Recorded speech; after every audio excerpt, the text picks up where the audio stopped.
तो दिल्ली में अभी 25 रुपये पेंशन है, जो यहाँ से मुझे खुलेआम पर तौर पर धमकी दी गई कि मैं आपका परीक्षा रद्द करा दूंगा। हमारे जो दिव्यांग भाई बहन आ रहे हैं, भटक रहे हैं इधर उधर, ये चीज नहीं होनी चाहिए। दिव्यांगों के लिए दिव्यांग नाम दिए हैं, तो एक दिव्यांग एक देश एक पेंशन योजना। ब्लाइंडों के लिए एक ऐसे हॉस्टल खोलना चाहिए जहां यूजी और पीजी को रखा जाए। सर नमस्कार, छत्तीसगढ़ तक में आपका स्वागत है। मैं हूं परमानंद रचर। अखिल भारतीय दृष्टिबाधित शिविर लगी हुई है। यहाँ पे सर लुई ब्रेल की जयंती इन लोग धूमधाम से मना रहे हैं। हमारे साथ कुछ दिव्यांग जने हैं, आइए उनसे हम चर्चा करते हैं कि उनको सरकार से क्या अपेक्षा है। जी बताएं, आपकी सरकार से क्या अपेक्षा है, किस तरह आप लोग ये कर रहे हैं और सर लुई जयंती का किस तरह धूमधाम से मना रहे हैं, बताएं। विगत लगभग 15 से 17 वर्ष हो गए यहाँ संस्कार श्रद्धांजलि द्वारा और सतीश भट्टा सर के नेतृत्व में यह सर लुई ब्रेल जयंती का आयोजन होता है और सभी दृष्टिहीन व्यक्ति यहाँ बड़े हर्षोल्लास से साल में वर्ष में एक बार यहाँ गठित होते हैं और सभी कार्यक्रमों में हिस्सा लेते हैं और सहभागिता अपना प्रदर्शन करते हैं। और रही बात सरकार से, तो सरकार से हमें यही अपेक्षा है कि दिव्यांगजन कल्याण को आगे बढ़ाए और जितने भी हमारे समस्याएं हैं उनको समाधान करे। अभी तो मैं वर्तमान में विद्यार्थी जीवन में हूँ, तो विद्यार्थी जीवन में एक हमारी बहुत बड़ी समस्या है जो सहायक लेखकों को से संबंधित है। उससे संबंध में हमने यूनिवर्सिटीज़ में, और हालांकि सरकारों से कोई चर्चा नहीं की है, किंतु यूनिवर्सिटीज़ में मैंने अपने खुद के नेतृत्व में कुछ यूनिवर्सिटीज़ में एप्लीकेशन दिया हुआ है। अभी उसके संबंध में मेरी यही गुजारिश है सरकार से कि उस संबंध में कुछ कार्यवाही करे। और दूसरी बात की जो दिव्यांगजन पेंशन है वो बढ़नी चाहिए सर। जी, अभी कितना पेंशन मिलता है और किस तरह की समस्या आती है आप लोगों को? अभी तो केवल 500 रुपये पेंशन मिल रहा है सर। अभी आपको दिल्ली की बात बताऊं मैं, तो दिल्ली में अभी 25 रुपये पेंशन है, जो यहाँ से पूरे 5 गुना है सर। ज्यादातर किस तरह की समस्या आती है, पढ़ने लिखने और किस तरह की समस्या आती है? सर पढ़ने लिखने में तो हम अभी पढ़ने की व्यवस्था खुद कर ले रहे हैं, बस जो परीक्षा देने के समय सहायक लेखकों के जो प्रबंधन है वो और उससे संबंधित जो नियम है और जो उस नियमों के अनुसार जो महाविद्यालयों का व्यवहार है उसमें बड़ी समस्या है। महाविद्यालय हमारे साथ में सहयोग करने के लिए तैयार नहीं होते हैं। मेरे खुद के महाविद्यालय, मैं अभी साइंस कॉलेज दुर्ग का विद्यार्थी हूँ। कल मैंने आकस्मिक कारणों से अपने सहायक लेखक में परिवर्तन किया, अपने सहायक लेखक का परिवर्तन किया, जिससे मुझे खुलेआम पर तौर पर धमकी दी गई कि मैं आपका परीक्षा रद्द करा दूंगा। जी बताएं, आपका नाम क्या है? मेरा नाम वेंकटेश्वर राव है। जी, आप लोग सर लुई ब्रेल जी की जयंती मना रहे हैं, किस तरह उमंग से मना रहे हैं और सरकार से क्या अपेक्षा करना चाहते हैं? जी, हम लोग विगत 2006 से प्रतिवर्ष इस संस्था में हमारे संस्कार श्रद्धांजलि के हमारे अध्यक्ष महोदय श्री सतीश भट्टर के नेतृत्व में हम प्रतिवर्ष लुई ब्रेल जयंती मनाते आ रहे हैं। और हम सरकार से ये चाहते हैं कि हमारे जितने भी शिक्षित बेरोजगार साथी हैं, विशेषकर दृष्टिबाधित, उन सभी को किसी न किसी प्रकार से कोचिंग की एक व्यवस्था हो जाए, जो कि किसी न किसी लिखित परीक्षा की कोचिंग हो जाए, ताकि वो अपने बच्चे उस परीक्षा को फाइट करके अपने जॉब उनको लग सके, अपने आत्मनिर्भर हो सके। ये हम चाहते हैं हमारी संस्कार श्रद्धांजलि के माध्यम से, और सरकार को भी हम चाहते हैं कि ऐसी कोई व्यवस्था कर दे परमानेंटली, ताकि वो लिखित परीक्षा के लिए उसकी विधिवत वो कोचिंग सेंटर हो जाए, तो हमारे दृष्टिबाधित जितने भी हैं सबका उसमें कल्याण हो जाए। जी, अभी सरकारी नौकरी में कितना प्रतिशत आरक्षण मिल रहा है और क्या बोलना चाहेंगे सर? सरकारी में तो आरक्षण तो 4% है सर। उसमें 4% में भी केवल 1% ही हमारे दृष्टिबाधितों को मिलता है। ऐसे अस्थिबाधितों को 1% है, मुख बधिरों को है, और अन्य बहुविकलांगों को 1% दिया गया सरकार के माध्यम से। लेकिन फिर भी सर अब बहुत कम लोगों को हो पाता है, और निकालते तो जरूर है सरकार वैकेंसी, लेकिन हो नहीं पाता, विधिवत उनका चयन नहीं हो पाता है। शायद उसमें कई सरकारी अड़चने हैं या दिव्यांगजनों में वो कोचिंग का अभाव है, जिसकी वजह से वो उस परीक्षा को वो निकाल नहीं पाते। ये उनमें बहुत समस्या है सर। शिक्षा को लेकर क्या बोलेंगे? जो ब्रेल लिपि से तो आप लोग पढ़ लेते हैं, ब्रेल लिपि पद्धति से पढ़ लेते हैं, ऑडियो विजुअल की क्या व्यवस्था होनी चाहिए? ऑडियो वीडियो की व्यवस्था तो जैसे हमारे यहाँ अभिलाषा संस्था है वो कर रही है ना, और NAB है, एक संस्था है जो कि नेशनल स्तर की संस्था है, और एक संस्था भी है। तो इस प्रकार कई संस्थाएं इस कार्य में कर रही है, और सरकारी माध्यम से जैसे रायपुर में मठ पुराना का स्कूल है, वो सारी व्यवस्थाएं करती हैं। लेकिन फिर भी एक विधिवत यदि जॉब के लिए, है ना, जैसे टीचर ट्रेनिंग कोचिंग होना चाहिए, या और अन्य जैसे कि आप पीएससी के एग्जाम की कोचिंग सेंटर, ये यदि हो जाए तो बहुत बहुत बहुत भला होगा सरकार का भी और हमारे दृष्टिबाधित लोगों का भी।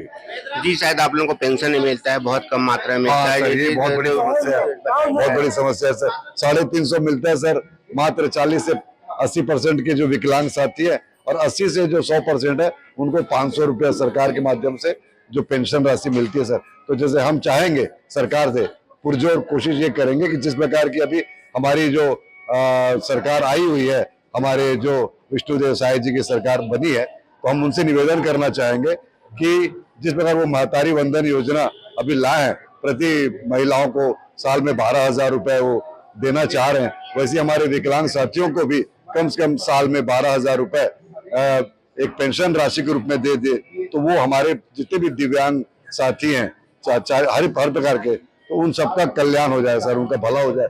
जॉब यदि रोजगार नहीं मिलेगा तो कम से कम वो अपने कम से कम कुछ तो अपने उनको पोषण आहार के रूप में उस राशि से वो अपना भरपेट भोजन ग्रहण कर सकेंगे सर। प्रधानमंत्री ने आप लोग को दिव्यांग का दर्जा दिया हुआ है, क्या कहेंगे आप? प्रधानमंत्री जी दिव्यांग का दर्जा दिया हुआ है, वो शब्द बहुत ही सम्मानजनक शब्द है। पहले विकलांग कहते थे तो अपने को मन में बहुत एक उल्टा सा महसूस होता है कि हम समाज से कटे हुए हैं, और लेकिन जब से दिव्यांग जैसा इतना अद्भुत नाम प्रधानमंत्री मोदी जी ने हम लोगों को प्रदान किया है, हम तो उनका सत नमन और वंदन करते हैं। इतनी सुंदर उन्होंने उद्बोधन दिया है, परंतु सर इस उद्बोधन से तो होगा ही, लेकिन हम चाहेंगे कि कम से कम जिस प्रकार महतारी वंदन में जो 12,000 रुपए की राशि प्रदान की जाएगी, अभी तो शायद शुरुआत होने वाली है, तो हम चाहेंगे कि हमारे दिव्यांग साथियों के लिए भी इस प्रकार का कोई योजना आ जाए, ताकि कुछ राशि कम से कम 1,000 रुपए यदि पेंशन राशि भी प्रति माह प्राप्त हो जाए, तो हम तो सत नमन करेंगे हमारी या आज का अभी वर्तमान जो सरकार बनी हुई है। जी बताएं जी, आप सीआरसी की मांग कर रही थी, क्या है सीआरसी में, किस तरह से होना चाहिए आप लोग? उनको पूछिए, अच्छी तरह से ये बताएंगे। जी, सीआरसी को लेकर आप क्या कहना चाहेंगे? सीआरसी सर केंद्र सरकार का प्रोजेक्ट तो है, यहाँ पे छत्तीसगढ़ में अपना ऑल इंडिया में 11वें नंबर का उपक्रम है, लेकिन इसका प्रचार प्रसार उतना ज्यादा नहीं हो पाया। नांदगांव जिले के लोगों को नहीं मालूम कि यहाँ पे सीआरसी सेंटर केंद्र सरकार का उपक्रम खुला गया है। यहाँ पे हर प्रकार की थेरेपी मिलती है, जैसे आपका स्पीच थेरेपी है, आईडी बच्चों लोगों के लिए थेरेपी है, और अन्य प्रकार की योजनाएं हैं, जैसे लोन है दिव्यांगों के लिए, और उपकरण वितरण का है, बहुत सारा योजना आता है, लेकिन जान का प्रचार प्रसार की कमी के कारण वो फायदा नहीं उठा पा रहे। जैसे देखिए सरकार हमारे लिए योजना तो निकालती है, लेकिन उसका प्रचार प्रसार नहीं कर पा रही है।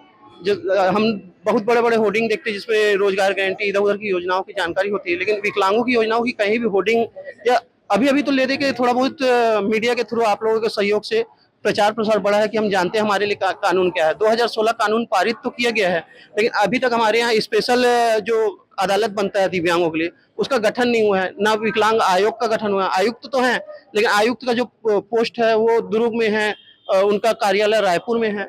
एक्चुअली जहाँ पे उनकी पदोन्नति होनी चाहिए वहाँ पे वो बैठते ही नहीं है। हमारे जो दिव्यांग भाई बहन आ रहे हैं, भटक रहे हैं इधर उधर, ये चीज नहीं होनी चाहिए। जैसे देखिए मुख्यमंत्री जी बोलते हैं एक भारत एक राशन कार्ड, एक व्यक्ति एक कानून, उसी प्रकार वो अगर दिव्यांगों के लिए दिव्यांग नाम दिए हैं तो एक दिव्यांग एक देश एक पेंशन योजना ये किया जाए। दूसरा ये कि हमारी मात्र 3 मांगे हैं, जैसे दिव्यांग है तो एक तो उसको उसकी क्षमता और योग्यता अनुसार काम, हम भी जानते हैं गवर्नमेंट हर जगह सभी गवर्नमेंट जॉब नहीं दे सकता, लेकिन ऐसे कई जगह हैं जहाँ पे वो दिव्यांगों को रख सकता है। जैसे मंत्रालय है, वहाँ पे लिफ्ट है, वहाँ पे अगर किसी दृष्टिबाधित भाई को या हमारे जैसे दिव्यांग भाई को बैठा दे तो वो लिफ्ट ऑपरेटर कर सकता है। और दूसरा जो पेंशन है हर राज्य में अलग अलग है, जैसे कि दिल्ली में आपका 2,500 है, गोवा में 3,500 है, उड़ीसा में 700 है। तो जब वो बोलते हैं एक दिव्यांग, तो एक दिव्यांग एक देश और एक पेंशन लागू कर दे, कम से कम सम्मानजनक 5,000 रुपया, जिससे जो दिव्यांग का परिवार है उसको अच्छे से पालन पोषण कर सके। नांदगांव अपने छत्तीसगढ़ में 350 रुपया है, उसमें हमारे परिवार के जो लोग हैं उनको पेंशन ले जाने के लिए लेके जाते हैं, उसमें ही 150 रुपये खर्च हो जाता है। 250 या 300 रुपये में होता क्या है? कोई जैसे देखिए अभी जो विधानसभा सत्र चला, वो अपने विधायकों को जब पेमेंट बढ़ाना होता है तो डायरेक्ट उसका दुगना होता है। जबकि दिव्यांगों के लिए ऐसा कोई योजना तो निकालते हैं। अभी पिछले ही सत्र में हमारे जो मुख्यमंत्री महोदय थे वो बोले थे अगर कांग्रेस सरकार आएगा तो 1000 पेंशन होगा। उसी प्रकार अभी जो हमारे दिव्यांग खिलाड़ी हैं उनको मैं अभी तक मात्र 2 जने का नाम जानता हूँ जो गवर्नमेंट जॉब में है। दूसरे स्टेटों में हम घूम के आए हैं, हमारे जो दिव्यांग खिलाड़ी हैं वो अगर वो 3 नेशनल खेलते हैं तो उनको गवर्नमेंट जॉब प्लस वहाँ के जो प्लेयर हैं उनको 3 लाख रुपए 4 लाख रुपए गोल्ड के पीछे मिलता है। हमारे यहाँ मात्र 25,000 रुपए है। उस 25,000 में उसका तो डाइट नहीं निकलता तो खेलेगा कूदेगा कहाँ से। अभी हमारी ये श्रेया रानी देई हैं, नांदगांव जिले से एकमात्र का सिलेक्शन नेशनल के लिए हुआ है, कोई सपोर्ट में नहीं है, उसको ना अच्छा कोच मिल रहा है, वो नेशनल किस प्रकार खेलेगी और इंटरनेशनल प्लेयरों के साथ खेलना है नेशनल लेवल का। क्या मांग करना चाहते हैं? हम मांग कर रहे हैं कि एक अच्छा कोच हो, एक अच्छी रणनीति हो जिसमें हमारे जो दिव्यांग भाई बहन है, जो दृष्टिबाधित हैं, अस्थिबाधित, उनको सब लोगों को अपने पास बुला के सरकार उनकी योजनाओं के बारे में उनको आपके थ्रू हो, मैं प्रिंट मीडिया के थ्रू हो जानकारी दे, होर्डिंग के थ्रू हो जानकारी दे। आज के डेट में देखिए 3 दिसंबर इतना बड़ा विश्व विकलांग दिवस बोलते हैं, वोटिंग की गिनती के कारण हमारा विश्व विकलांग दिवस पूरा खाली गया। हमारे दिव्यांग भाई बहन लोग निराश हो गए। दूसरे राज्यों में कहीं कहीं से विकलांग दिवस मनाया गया, लेकिन हमारे यहाँ विश्व विकलांग दिवस कोई जानता ही नहीं कि 3 दिसंबर का आया और चला गया। ये छोटी बात है बोलने के लिए नेताओं के लिए या अधिकारियों के लिए, लेकिन हमारे दिव्यांग भाइयों के लिए तो स्पेशल बात है कि उनके खुद के दिन को अच्छे से नहीं मनाया गया। जी क्या बोलोगे बताएं? जी सर, मेरा नाम दीनू राम पटेल है और मैं BA फर्स्ट ईयर का स्टूडेंट हूँ दिग्विजय कॉलेज से। और मैं यही कहना चाहता हूँ सर कि हमारे लगभग छत्तीसगढ़ में लगभग 33 जिले हैं लगभग। तो सर मैं ये कहना चाहता हूँ सर कि 33 जिलों में सर कम से कम एक ब्लाइंडों के लिए एक ऐसे हॉस्टल खोलना चाहिए जहाँ UG और PG को रखा जाए सर। इससे ये है कि हम जो हमारी पढ़ाई होती है, चाहे वो MA हो, चाहे वो B.Ed हो, चाहे वो D.Ed हो, हम सक्षम रूप से करना चाहें। और सर हमें हॉस्टल नहीं मिल पाती, इसलिए हम इन चीज़ों से वंचित रह जाते हैं सर। इसलिए मैं जो भी हमारे अभी गवर्नमेंट में जो भी है, चाहे वो कांग्रेस हो चाहे BJP हो, इनको इस पर ज़रूर ध्यान देना चाहिए कि हमारे लिए एक हॉस्टल ओपन करना चाहिए सर। क्योंकि हम सर एक दृष्टिबाधित छात्र हैं और ऊपर से गरीब हैं सर। हमारे कई दृष्टिबाधित ऐसे होते हैं जिनका मानसिक विकास नहीं हो पाता और उनका मतलब अच्छे से ये कह दिया जाए कि पालन पोषण नहीं हो पाता सर। तो हम ये चाहते हैं सर कि जो हमारा जो छत्तीसगढ़ का गवर्नमेंट है, चाहे वो कोई भी सत्ता से हो, चाहे वो कांग्रेस से हो, चाहे वो BJP से हो, चाहे वो आम जनता पार्टी से हो, कहीं से भी हो, हमारे लिए ये संरक्षण रखे सर कि हम उस हॉस्टल में जाके अपना जो भी MA B.Ed चाहे BA चाहे BSc जो भी है उस कोर्स का हम सही रूप से उस चीज़ का पढ़ाई कर सके सर। जी क्या बोलना चाहेंगे आप बताएं? जी सर, मैं यादेश्वर साहू हूँ, मैं BA प्रथम वर्ष का छात्र हूँ। मैं तो सबसे पहले सरकार को यही मांग करना चाहता हूँ कि दिव्यांगों के लिए हमारे जो हम कॉलेज करते हैं छत्तीसगढ़ में, उसके लिए हमारे लिए हॉस्टल नहीं है। तो मैं हमारे मुख्यमंत्री श्री विष्णुदेव साय जी से मैं यही निवेदन करना चाहता हूँ कि हमारे लिए जल्द से जल्द एक कॉलेज लेवल के लिए, चाहे वो